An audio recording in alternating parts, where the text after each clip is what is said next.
of this service, the preaching of God's Word. Well, ginangyo ang ating pastor, Pastor James, to give to us the Word of God. Let's give him a round of applause, please.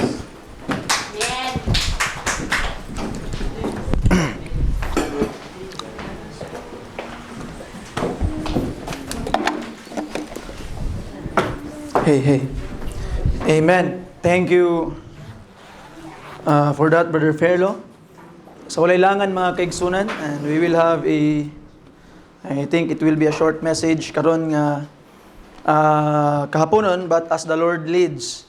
So, hanggang kita ng mga kaigsunan sa pagbarug palihog, manindog ta. Let us stand. And by this time, akong gihangyo ang tanan to please open your Bibles with me in the book of Jeremiah chapter 1. Okay, Jeremiah chapter 1, verses 1 down to verse 10. Jeremiah chapter 1, verses 1 down to verse 10. If you're there, please say Amen. Nagingon ang pulong sa Ginoo, the words of Jeremiah, the son of Hilkiah, of the priests that were in Anathoth, in the land of Benjamin, to whom the word of the Lord came in the days of Josiah, the son of Ammon, king of Judah, in the 13th year of his reign. It came also in the days of Jehoiakim, the son of Josiah, king of Judah, unto the end of the 11th year of Zedekiah, the son of Josiah, king of Judah, unto the carrying away of Jerusalem captives in the 5th month. Then the word of the Lord came unto me, saying, Before I formed thee in the belly, I knew thee. And before thou camest forth out of the womb, I sanctified thee, and I ordained thee a prophet unto the nations. Then said I, Lord God, behold, I cannot speak, for I am a child.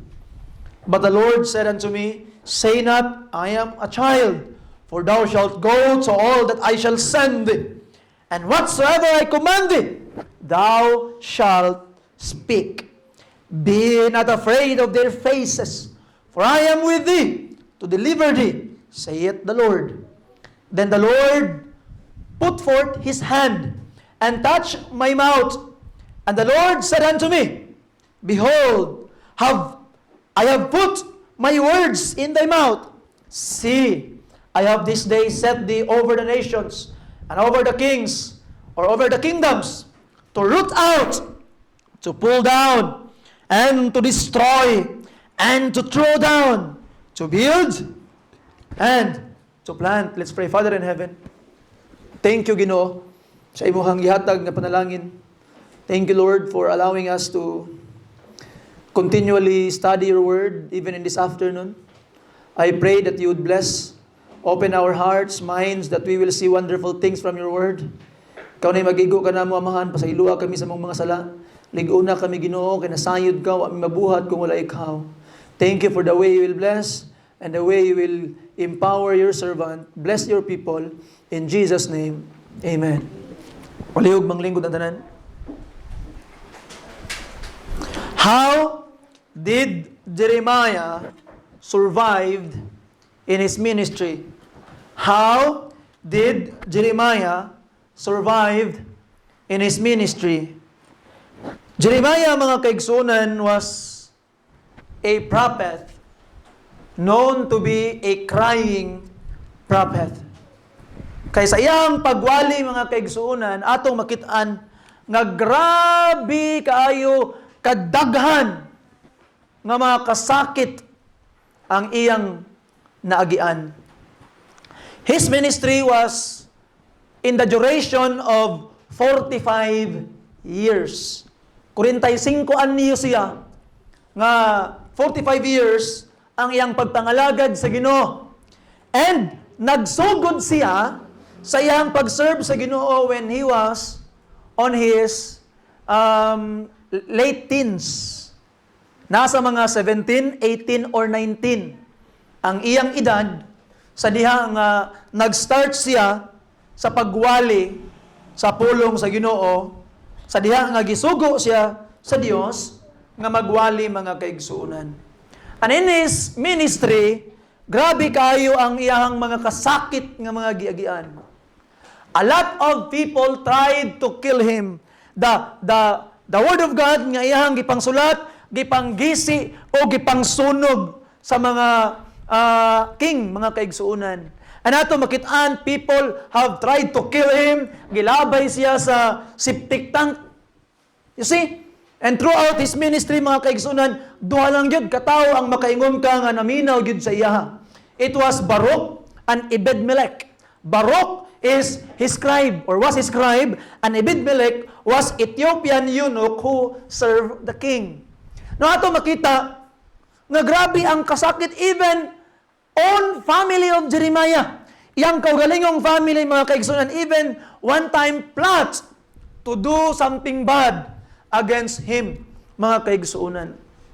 And this preacher have cried his way, crying, falling upon people. Tanaw nimo ang iyang another writing, the Lamentations. Si ang mga paghilak. Si ato makitaan, mga kaigsuonan, that Jeremiah pictures God crying for the people of Israel. Go back! Why will you die? Be saved. Go back. Kaya ang mga tao sa panahon ni Jeremiah, mga kaigsuonan, ang ilang ginabuhat, they are already trying to go to other big nations. Trusting in those big nations. Ato silang Syria, Assyria, and even to Babylon, Egypt, nagpatabang dito, nga naman, para dili sila masakop sa uban ng nilang mga kalaban. And it end up that those people nga ilang pag-aadtuan, mga islagtabang, maurapoy mo unay sa ilaha. And Jeremiah is calling, why are you going to those nations? Why don't you come back to God? Balik mo sa Diyos. But these people refused to listen kang Jeremiah. So I told you kagay ng buntag, it is easy to tell people about good news. And it's harder to tell people about bad news. Remember ninyo si Samuel? Si Samuel, mga kaigsuonan, nagdamgo siya or nakita sa pananahon, dungog niya ang tingog sa Ginoo during the night. He was around 12 years old at that time. Niya pagkahuman, anang Ginoo, Samuel, Samuel, bangon Samuel. Ito siya kang Eli, Priest Eli, did you call me? Wala man, tulog balik, hantod nga, nakabantay si si Priest Eli, nga si gitawag nga Samuel, gitawag sa Ginoo. And then si Eli, nga when the voice call you again, say, Lord, speak, Lord, your servant heareth. Ang giingon sa Ginoo sa iya, bad things about Eli. God will judge Eli ug iyang mga anak. Pag abot sa buntag, uy, Samuel, unsa man ang giingon sa Ginoo? Dili kasulti sa Samuel. Nga naman, bad news. Bad news. Pat mga kaigsuonan, by the grace of God, naangkon gihapon ni Samuel ang kusog to tell the priest. We praise and thank the Lord, gidawat ni Eli ang pulong sa Ginoo. So atong makita, mga kaigsuonan, that it's very hard to tell people about bad news. And Jeremiah is telling people about bad news after bad news after bad news. You will be captives. You will suffer because of your unfaithfulness and sin. And there are a lot of prophets around him. Dili man na tinuod ang ginaingon ni Jeremiah. Ang tinuod ani nga makalahutay rata. So mga optimistic kayo, makalahutay rata, way problema, padayon lang. But Jeremiah said, no, if you will not repent, then doom will come. And because of it, they don't like the message of Jeremiah, mga kaigsuonan. Actually, si Jeremiah o si Josiah, katong hari bitaw nga 8 years old, kababata sila. Okay? And ato makita, mga kaigsuonan, nga in those hardships, kuyaw ka ni muwali si Jeremiah. Tanaw ni mo, mukuha siya og kanang kuan, mukuha siya og kanang banga, ibundak niya ning banga. We will try to look at Jeremiah in the future, ning isa-isahon. ibundak niyang banga, pagkahuman, you will be like this. See? Niya, pagkahuman, kanang bitong iyang underwear, di ba naman sila murag sinina nga pangloob, iyang ibutang dito sa secluded place, hangtod nga uloron. Uloron. Niya, pagkahuman, moingon dayon si Jeremiah, tanawan ni nga underwear. Akong pagsuot ani sa una, inana mo kaduol sa Ginoo. Ang akong pagsulob sa akong underwear, ug sa akong lawas, inana ta kaduol sa Ginoo karon. Pero karon, inani na mo tubangan sa Ginoo, giulod na mo tubangan sa Ginoo. Inana sila magwali. You see? So ato makita mga kaigsunan, dili basta-basta. Ang ilahang gitawag nga the way they capture the attention of people nga dili gusto maminaw mga kaigsunan. But Jeremiah survived. In those hardships, we will try to look at those hardships in the future in the book of Jeremiah, mga kaigsuunan. Because one of the least known prophet is Jeremiah. Okay? Nababoy mga quotable quotes kang Jeremiah na ginagmay ra kayo. You see, Isaiah arang-arang, pero Isaiah di gyapon kay noon. So we'll try to look at Jeremiah, Isaiah in this following days ato ang mga studies, mga kaigsuunan. Ato silang mas mailhan kung kinsa na sila. Kay nahuman naman nato ang minor prophets last year. Now, going back sa tuwang mensahe mga kaigsunan, giunsa pag-survive ni Jeremiah. First of all mga kaigsunan, number one, because he was predestinated. He was predestinated. Verse 4, then the word of the Lord came unto me saying, before I formed thee in the belly, I knew thee. And before thou camest forth out of the womb, I sanctified thee, and I ordained thee a prophet unto the nation. He was predestinated by God. Now, ato makitaan kaning word nga predestination, mga kaigsunan, it is in the Bible, but mura siya og kana bitawng offensive kayo sa mga tao. Ato makitaan, mga kaigsunan, God has the right to decide for us. God has the right to decide for His people. And predestination means to fix the destination before the time. And the predestination in the Bible is not on salvation. The predestination in the Bible is in service. Wala gi-predestined nga para maluwas. Gi-predestined para moalagad sa Ginoo. Just like Jeremiah, mga kaigsunan, he was predestinated by God to be a prophet before even he was born. Maybe some of you, God has a plan for you, mga kaigsunan. Okay? God has a plan to make you someone in the future. As for me, I believe that God planned for me to become a preacher. Karon ako ang ginahuna-huna ang akong mga naagian, ako ang mga experiences before when I was unsaved, before that I do not know God. Ako ang ginahuna-huna, those things nga akong nangaagian somehow prepared me to be a preacher now. Na nakaingon ko, sa ato pa, without me knowing, katuday nga mga panghitabo sa una, God already ordered those experiences and things to prepare me to be a preacher. And ato makitaan, mga kaigsunan, that God also has a specific plan sa imong kinabuhi. He have predestinated something sa imuha. And if you would follow and know kung unsa, when God will inform you, just like Jeremiah, gi-inform siya sa Ginoo. Wala niingon ang Ginoo kang Jeremiah, nga Jeremiah, pwede ba nga himuol di kang prophet? Okay lang sa imo? Dili na. God did not ask Jeremiah if he wanted to be a prophet. God told and informed Jeremiah a decision that was already made in the past. Sa ato pa, mga kaigsunan, wala na choice si Jeremiah. Pag ingon sa Ginoo, Jeremiah, gitawag ta ka nga prophet, giandam na ta kang daan nga prophet. Mao na, og dili mo tuman sa Jeremiah, kay wala man sa gipamalihugan sa Ginoo, kay kung namalihog pang Ginoo, pwede siya mobalibad. Sa ato pa, kung mobalibad siya, it means disobedience. And he can certainly disagree, and he tried to. You see, so sa imong kinabuhi, mga kaigsunan, one day, you will know kung unsa ang calling nimo, what did God want you to be. Karon. And when God tell you, mao ni akong gustong mahitabo sa imuha, He will not tell you, gusto ka ani, okay ra ni sa imuha, mao ba ni imong gusto? God will not say that. God will say, this is what I want for you. Obey or disobey, deal or no deal. You see? So mga kaigsuunan, Jeremiah survived because he know God chose him to be a preacher, to be a prophet. And I believe in prophethood of all believer. Tanang mga magtotoo, mga kaigsuunan, must be a prophet of God, telling forth the word of God to people. Na ato makita, mga kaigsuunan, nga tungod kay gipili man si Jeremiah sa Ginoo. Walay si bisan kinsa nga makaingon sa iyaha nga wa say katungod nga magwali.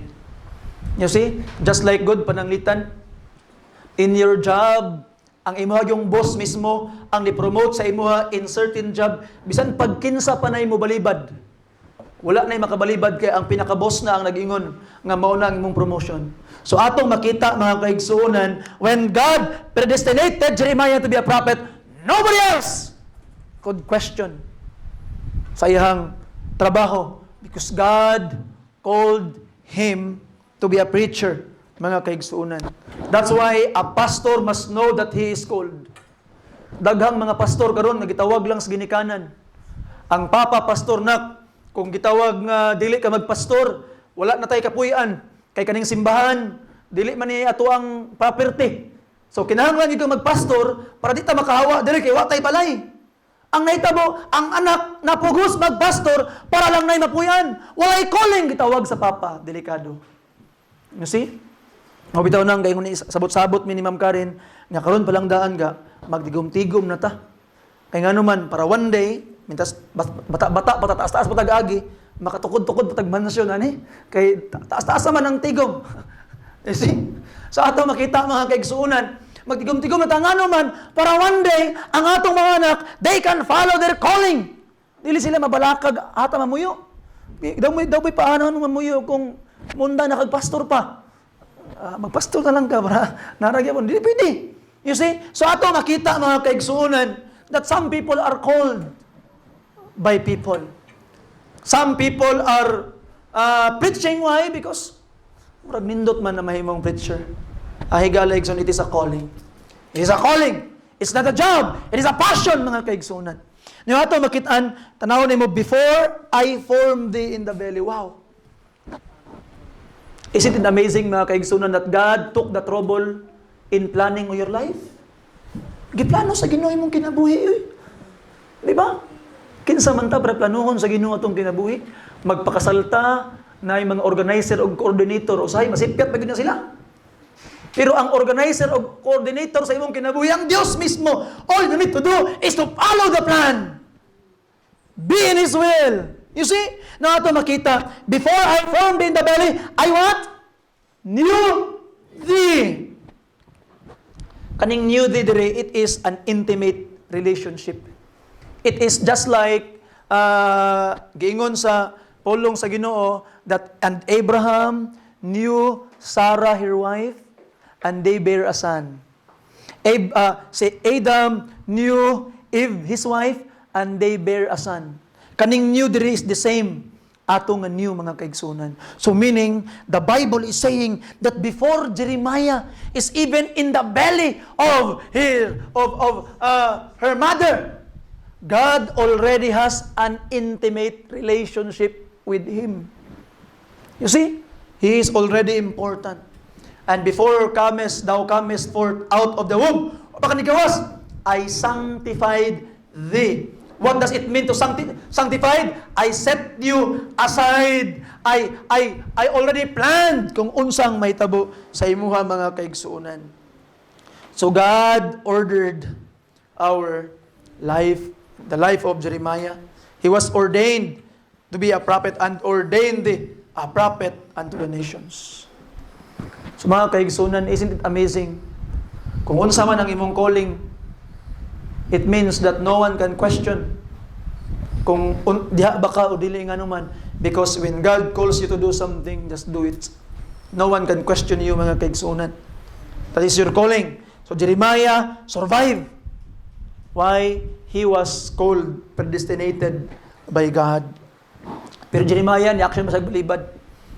6, then said I, Lord God, behold, I cannot speak, for I am but a child.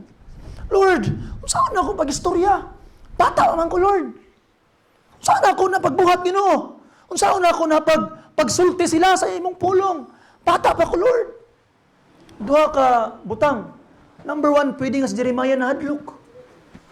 Di na ako ni makahaya, saan man ako ni. Ikaduha, pwede si Jeremiah mga kaigsuonan nga, Lord, dili ko ang ngayon, Ginoo, napay much better. Here am I, Lord, send him. You see? Na ato makita, mga kaigsuonan, nga I believe Jeremiah was afraid. Hadlok siya. Kaya ang tubag sa Ginoo, do not be afraid, man. So hadlok siya. Many Christians are afraid of the faces of people. Hadlok ta. Mabitaw na no nga ang usahay paampuon ta. Paampuon ta unya paghuman ingnon ka sa imong kuan ngoy, ikaw ampuon niya ha. Sa lingkod pa lang ka nga Lord. Gid ako pagampo, among langit tong amahan. Giplano na daan. Pagampo. Pag adto ni mga tubangan, tanaw ni mas mga dagwes mga tao. Sige to ganyan. Nakalimot na. You see? Na mental block na. Why sometimes we are afraid of the faces of people. You see? So ato makitaan mga kaigsunan nga si Jeremiah, Lord, di ko ka istorya Ginoo. Pero ang tubag sa Ginoo kang Moses, kinsabay nagbuhat sa baba sa tao. Kinsabay nagbuhat sa dila sa tao. Kinsabay nagbuhat sa amang, di ba ang Ginoo man? Di ba ako man? You see? So atong makitaan mga kaigsunan, God who created the mouth is the one He is calling you to speak. Mahadlok. Just tell them unsa ang gibutang sa Ginoo sa imuhang gasing-gasing. I hope by the grace of God nga makiglalis ka, ayaw pakiglalis sa imuhang leader sa simbahan. Pakiglalis daan sa Ginoo. Lord, ganun ako man diri Ginoo, di ko kabalo Ginoo, iampo gyud, ireklamo gyud sa Ginoo. Ang tanaw nito si tubag sa Ginoo. You see? So ato makita mga kaigsunan that the answer of God He will empower you. He will be with you. Kung gitawag ka sa Ginoo sa calling, it is His responsibility to equip you. You see? Mao na nga digid ko motuo. Nga nayo sa kapastor nga magtindog sa utubangan nga dili equip. Dili kabalo. Kabalo magwali. Di ko motuo. Ano man? God will equip the people nga iyang pagatawagon mga kaigsuonan. Look at D.L. Moody. D.L. Moody, wrong grammar. D.L. Moody, dili kabalog spelling. D.L. Moody mga kaigsuonan, mura grade 2 raman sa ito yan human. You see? And there are people nga mga doctorates, mga doctor of divinity, dagko kay mga grado nga ni adto didto sa wali ni D.L. Moody. Unya unsa man ang giingon sa mga tao, "Uy sir, niadto ka sa preaching ana nga tao nga preaching ana nga tao nga wala man nay grado, and look at you. Look at all the education that you have attained, and now you are sitting before an unlearned man." Kabalo kaon sa iyang tubag, I just forgot the name. Kabalo kaon sa iyang tubag, if I could only have what that man have, I will surrender all my education in order to get what that man have. Mala pa niya. Why? Kay dili mahatag ni bisan kinsa mga kaigsuonan ang equipment nga gihatag sa Ginoo sa iyang mga tinawag. When God calls you, He will equip you. It's His responsibility mga kaigsuonan. If you are not equipped to preach, to lead, then it means that you are not called by God. Look for another ministry. Look for another job. Basi naapay mas gwapo nga lugar nga mas gamiton ka sa Ginoo mga kaigsuonan. Do not force yourself to something na wala kagitawag sa Ginoo. You will just destroy your life. But sigsoon, if God called you, di nakakahimutang. That's why bitaw, kanitong mga young people, di na ako ginasiging-siging nga magpastor. Di na ako ginasiging-siging. Ngay, magpastor na, adto na, no? Why? Because if God truly called them, di na sila patulugon sa Ginoo, di na sila kahimutang, and it will be their life, and they cannot survive without going and following the calling of God. Wala si bisan kinsang makapugong kung gitawag yun sa Ginoo. Amen ba, mga brothers? Ha? Mura si Brad Limwil may ni-amen? Ito?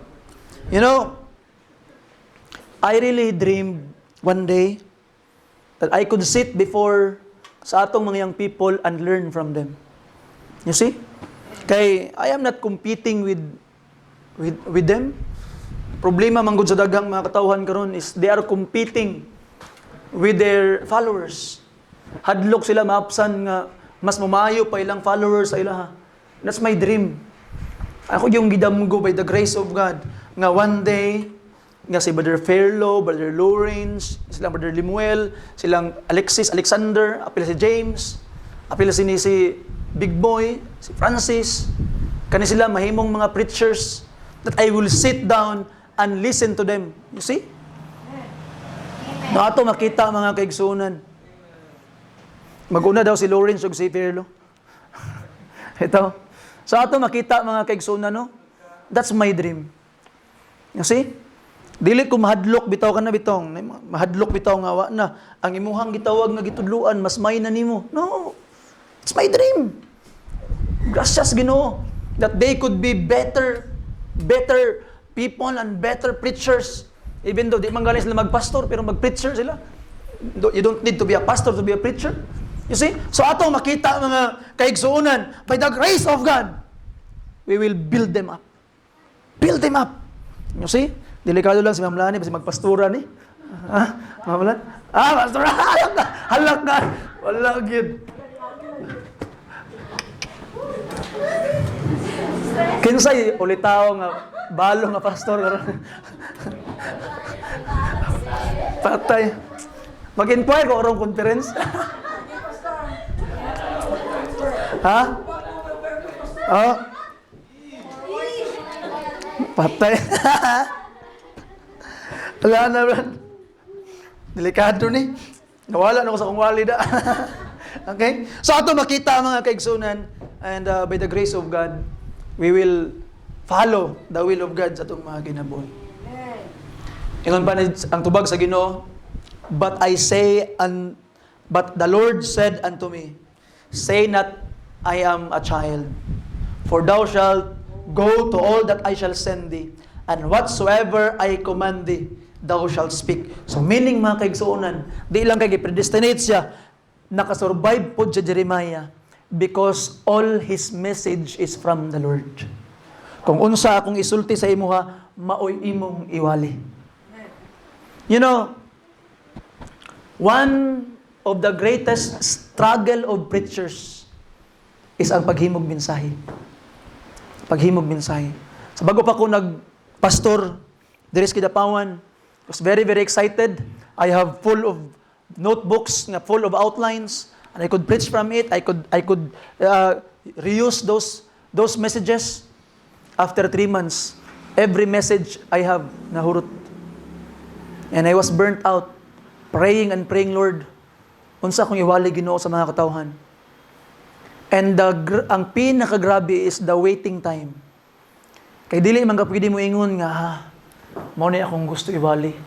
Na ako'y nadunggan dito sa gitawag nga Facebook, unya, gwapo man kay itong mensahe, gwapo kay itong kuan, himuan ako ning wali og No, it's not like that. Dili na mao. You see, you pray, Lord, unsa ang need sa mga katawhan?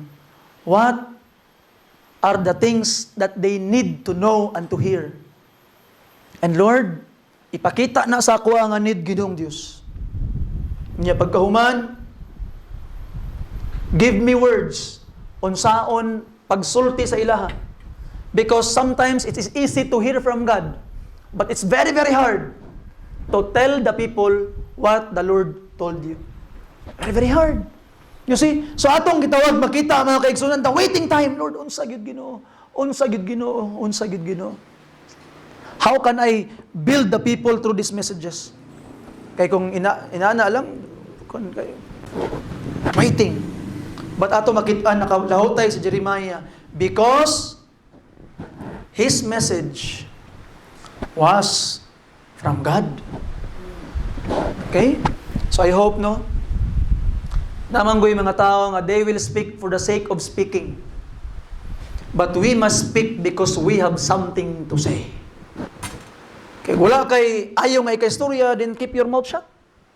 It's better for you to not tell something. Kaya kung mo istorya lang ta, basta kinalay ika-istorya, no. It will not help the people. It will not bless the people. It will not build the people. We must wait wisdom from God. Kabalo ka na, usahay. Trabaho mi sa balay, magsilig-silhig mi. Unya pagkahuman, mga to, mang, tagay kog bulpin. Nga naman, basta ka tagay kog bulpin. Because there is something, I believe that a thought from God. Isulat na ako, nindot kay blessing kayo. And most of the time, those things, mga nuggets of wisdom na kahit lang moabot in my meditations, ay grabe. Nindot kayo ang kaalam nga ihatag sa Ginoo. Pero no, I am sometimes ginabuhat na mo sa akong asawa, matamig sayo. And then pagkahuman, magawas ko dito sa atubangan, and then mulanghap pug ka ng lahom kayo nga ginhawa, adas atubangan, lansunisan kay presyo kay hangin. Grabe ka nindot. Bantay-bantay lang, kay nakasipa ko bitin itong niyaging gabi. May gani, kay na yung mga iro. You see? Nang ato makita mga kaigsunan, it's very, very nice to have a relationship with God. You see? Mauna, si Jeremiah, na siya'y relationship with God. So I hope you will also have a relationship with God. And verse 8, be not afraid of their faces, for I am with thee.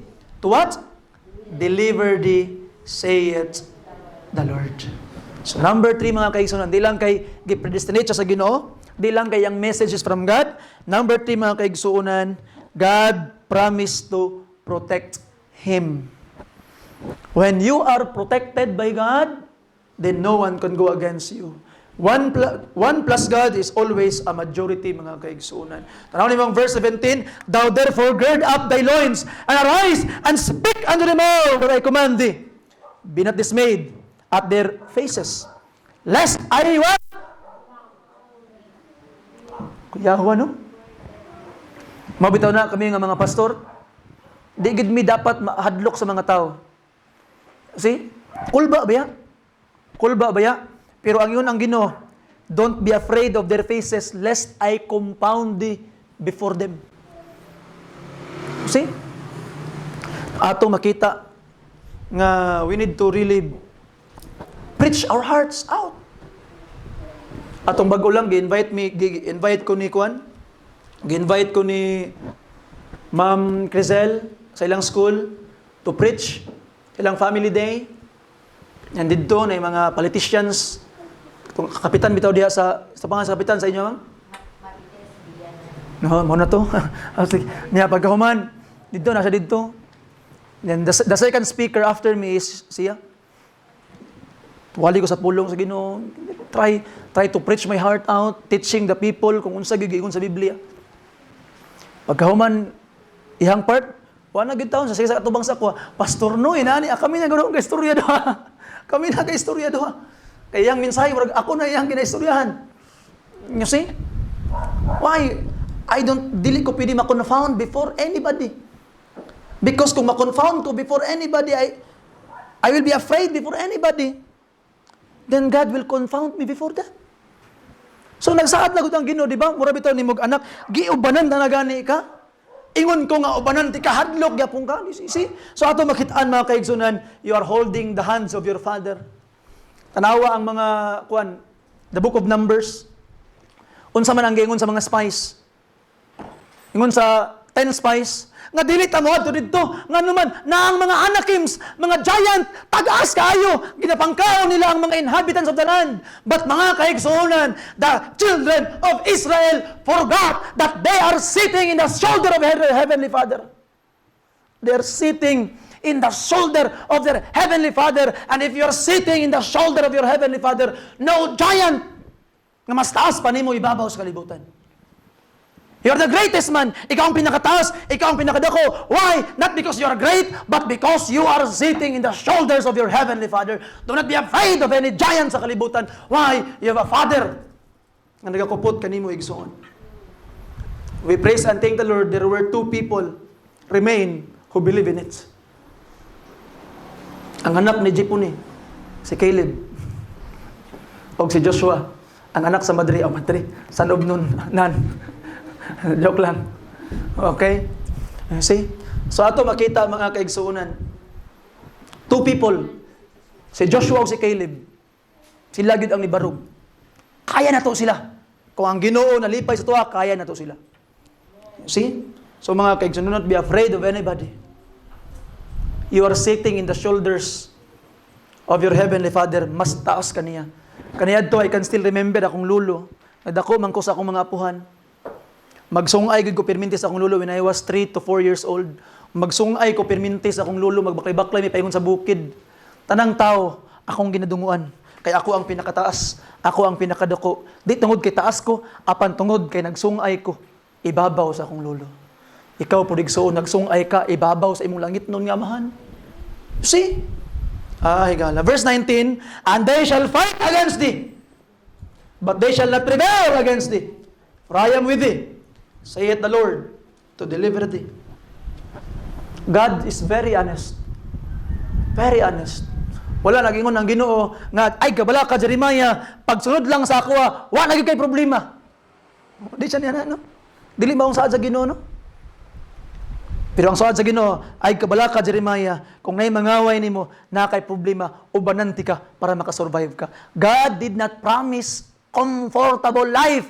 God promised victorious life, and you can only call your life a victorious life kung nakaagi kag gira. There is a fight. How can you call yourself a victor kung walay gira? So ato bakitaan mga kaigsunan, you will prevail against them. I will deliver you. You'll be victorious. You can fight against them. Verse 19. See? When we praise and thank the Lord for that. Verse 9. And the Lord put forth His hand and touched my mouth.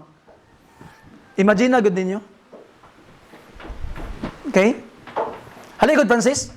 Hali good. Hali. Hali good. Ipabor ang imong kilid. Oh.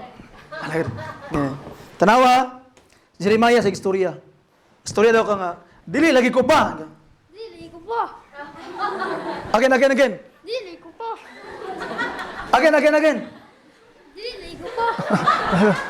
So, tanawa ang giingon sa kuan. Kagwapo sa akong anak. Tanawa ang giingon sa Bible. Tanawa gani inak. Ingon sa Bible nako. Then the Lord put forth His hand and touched my mouth. And the Lord said unto me, behold, I have put my words in thy mouth. Ingon daw nakbe? Di lagi ko pa. Dili ko pa. So, dili katingog. You see? Pagkauman dayon, ang Ginoo nihatag, thank you nak. Ang Ginoo dayon nihatag og pulong sa iyang kuan, di ba? Gitat sa Ginoo. Hilom na ba? Ano siglikaan mo ba? Okay. Ay nagkabala ka, tagaan di kag words. Oh, you see? Kuya awa no? Tanawang ingon sa pulong sa Ginoo. Jeremiah likra mo, Lord, dili ilay ko Ginoo. Dili lagi bata pa ko Lord. Di ko kabalo. Jeremiah gitagaan na nakagpulong. Adto. Lakaw. What a nice picture. Dot kayo, giingon sa pulong sa Ginoo mga kaigsuunan. I have put words in my mouth, in thy mouth. You know, words are very, very powerful. Itong niagi, si Brother Lawrence man siguro to. Gingnan niya si MJ. Uy, liyukan lagi kayo ka ni si ko MJ no? Si MJ. Liyok good. Anak ko dili oy, tanawa gani, behave man kay nasa siya. Di behave lang gani. Di ba? Power of words. Power of words. You know?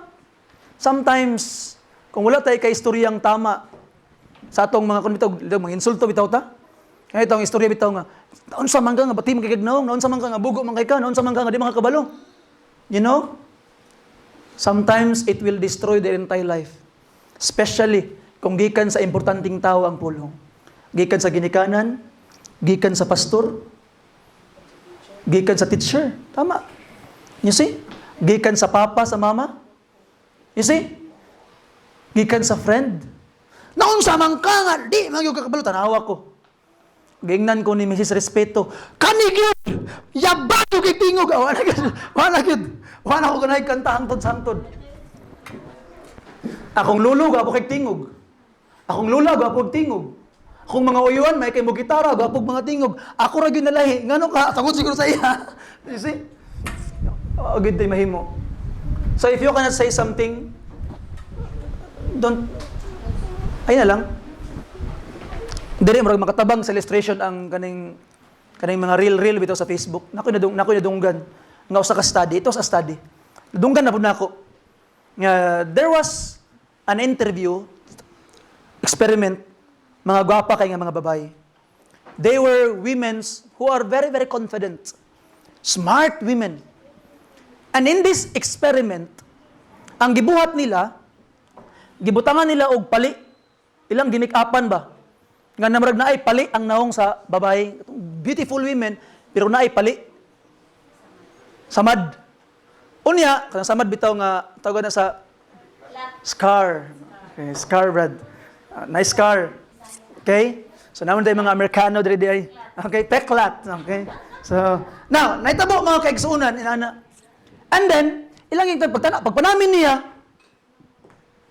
nag-scar lang kita naon, nag-samad. Pero gapa siya, pero naisamad. And then, wala siya kabalo, bawal naman sa namin afterwards, bawal sa namin, gikuha ditong scar. Nag-interview day siya, nga wala tong scar. Okay, excuse me sa ha. Okay? Wala tong gitawag nga scar. And then, paglingkod niya sa interview, na-conscious kay siya sanan, kay abi niya nga ang scar na apa? Na-conscious siya sanan, niya pagkahuman, gi-interview sa lagusab. Kay kumusta man ang imong interview? Unsa man ang imuhang assessment sa interviewer? Nag-judge gud kay siya sa kuha. Grabe yang pagka-judgmental. Nga inani ang kuan mo, rabi to siya og gi-look down ko niya because of the scar. Wala siya kabalo. Nga katong scar di ay gikuha na di ay. Sometimes what we believe will really affect what we act. Bisan pag wa gyud tinuo diha, matingala ka na ang resulta kung unsa ang imong ginahuna-huna. You see? And if you say to the member of the church, ikaw di gyud ka kabalo, wag kay ayo nga tao, mahimo na siyang way ayo nga tao. Believing in your words, there is power sa pulong. You see? Nahay power ang imong pulong and it can destroy lives. It can destroy, ingon pa ni James, nga usa lang ka kudlit sa kalayo, makasunog na tibuok lasang in the book of James. You see? Ang dila daw mura og kanang itong manubilas barko. Dako kayong barko pero matuyok niya ang tibuok barko. Ang dila murag rinda sa kabayo. Nga kung imong birahan ang rinda piting gamaya, dako kayong kabayo pero muliko ang kabayo tungod niya. Sa ato pa mga kaigsunan, your words can redirect the entire destiny of a person. So choose your word rightly. Basin nun niya, ikaw ang hinungdan. Nga wala nila nakabot ang ilang mga pangandoy. Because of one false and bad remark, you have told them. Learn to encourage people. See? Learn to try to commend them. Uy, nindot lagi na. Maayo lagi na. And if you have something to say nga makabalo ka nga murag maka-discourage o may mong cause nga maulaw sila, ay na lang isulti, keep it to yourself. Help people. You see? So, there is power in the words. And we praise and thank the Lord. We can ask God, Lord, put words in my mouth.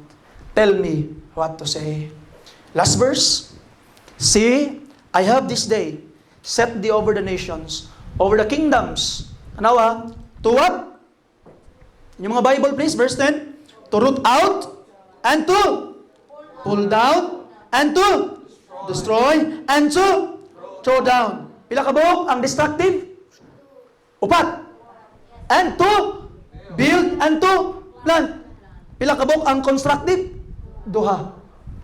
So ang imong pulong day mga kaigsunan, 4:6 ang destructive, 2 5:6 ang constructive in light sa giingon sa Ginoo diri. You see? So words can also destroy. That's why in preaching, I heard someone, si Dr. Roberts, a preacher, nga lahi ang teaching ug ang preaching. Teaching is just to inform people, but preaching is to move people, to move them that they will make a decision. No, atong makita mga kaigsuonan that Jeremiah must destroy or build to move people. Nana ang gahom sa pulong sa Ginoo mga kaigsuonan.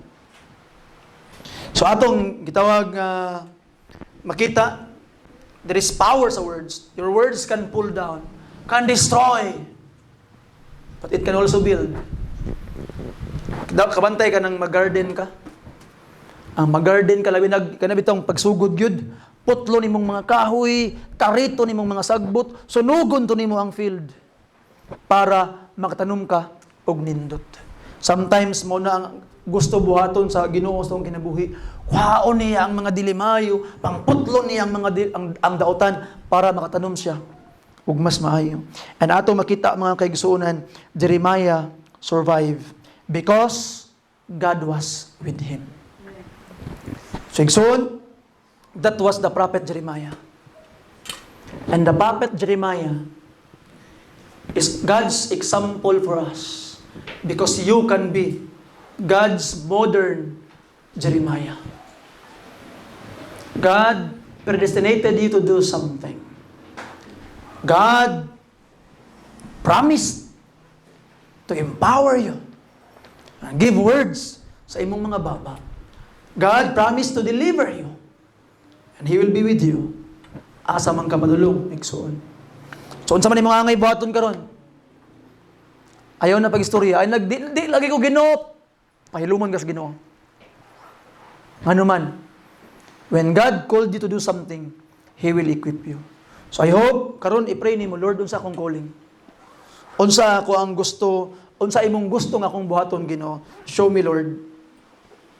And I will follow. Help me, Lord, nga di na ko mo likramo Ginoo. Help me, Lord, nga di na ko mo dili. I will follow. I will do it. I will obey. I will be with you. I hope with the grace of God, you will be a modern Jeremiah. Let's pray. Father in heaven, thank you, Lord, sa imuhang kaayo, imong gugma. Gatag ka na mo, Amahan. Thank you, Lord, sa imong mensahe. Thank you, Lord, sa mga katawhan who are with us today. Be with them, empower them, Lord. Huwag hindi mabuhat kung wala ikaw. Thank you for the way you will give grace sa amo ang tanan.